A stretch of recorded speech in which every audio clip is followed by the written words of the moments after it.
Have you ever wondered how bad Buffies actually are? Well, today we're here to determine whether Buffies or Slurs are worse. Mathematically, of course. Now, I think we can all agree that Buffies were a pretty horrendous addition by Supercell, but from noobs to experienced players, we need to determine exactly how bad it was using numbers. Let's start off by discussing everything wrong and some positives, because I'm not just going to be a total hater on Supercell this entire video. First off, it just feels like completely RNG. It's completely luck-based. Why should I have to throw in 2,000 power points, 1,000 coins, incredibly expensive amounts of resources for a random Buffy that I don't even get to choose? It feels incredibly predatory, first of all. Buffies are also likely to be the second version of hypercharges, a feature when introduced everybody hates, and although some of us may appreciate it now, it also means that at certain points, brawlers are simply going to be overpowered only because they have Buffies, not because their kit is actually good. The meta is also certainly going to be completely screwed, as brawlers that were currently just horrible, such as Spike, Ems, and Frank, are now top of the top, S tier, and they just can't be beaten because of how strong their reworks and Buffies are. Now, it's not just that these Buffies are overpriced, it's that they're overpriced to a point where it's simply not going to be possible to get them. They are 2,000 power points each, 18 at once. That's 36,000.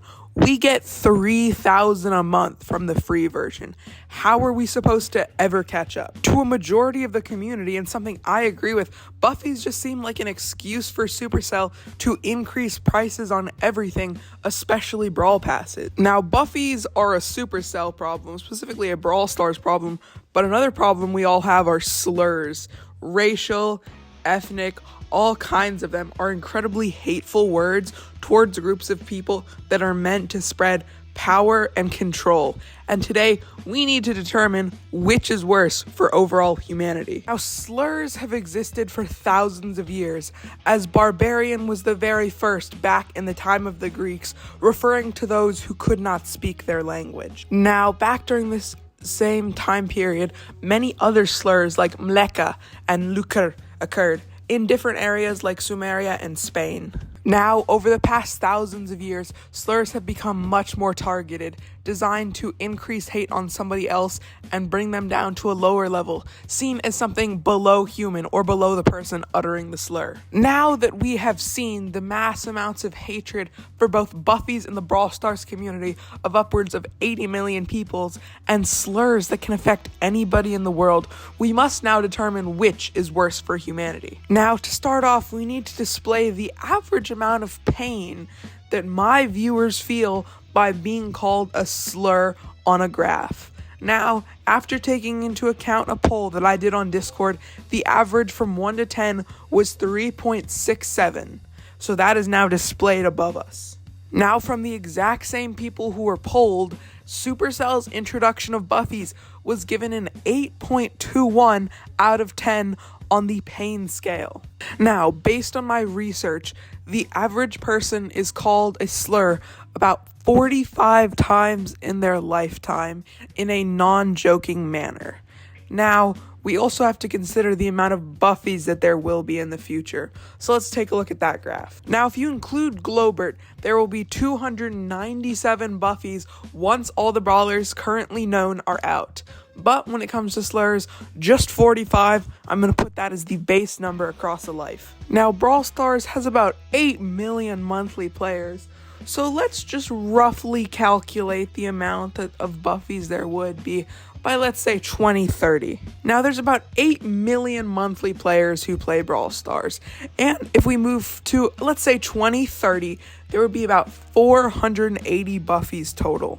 Now, we also have to do the math on 8.21, the amount of pain from each Buffy, times 480 times the 8 million monthly players. Now, after doing some simple multiplication, doing 8.21 times 480 times 8 million, we come to the number 31,526,000,000 400,000 as the total pain units caused by Buffies by 2030. Now, when it comes to slurs, we also need to understand that average life expectancy will come into account, where the average life expectancy global by 2030 will be about 82, and the average person will be about 33 years old. Now, by dividing 33 by 82, we get about 0.402, which we'll need to multiply into our equation. Now, after multiplying 3.67 times 45 times 8 billion, roughly the world population, times 0.402, you get about 52,848,000,000 pain units overall in the world from slurs. Now, this may seem obvious. Of course, slurs are going to be worse for the world than Buffies are, because Buffies only impact a small population. But based on my math, it also means that for anybody who actually does play Brawl Stars, Buffies will, in the long term, be much worse for their mental health than slurs will. But on the other hand, anybody who doesn't play Brawl Stars, it will have no effect on them, and slurs will. So, of course, we do have to give the slight edge overall to slurs. Now I'm going to run some quick extra little math things across the screen if any of you want to check it out. I will also be linking a lot of the math equations that I use down in the description if you want to check my math, if you think there's anything I missed. But if you enjoyed this video and thought that it was a good idea, I would highly appreciate it if you drop the like and a subscribe, and I'll see you next week.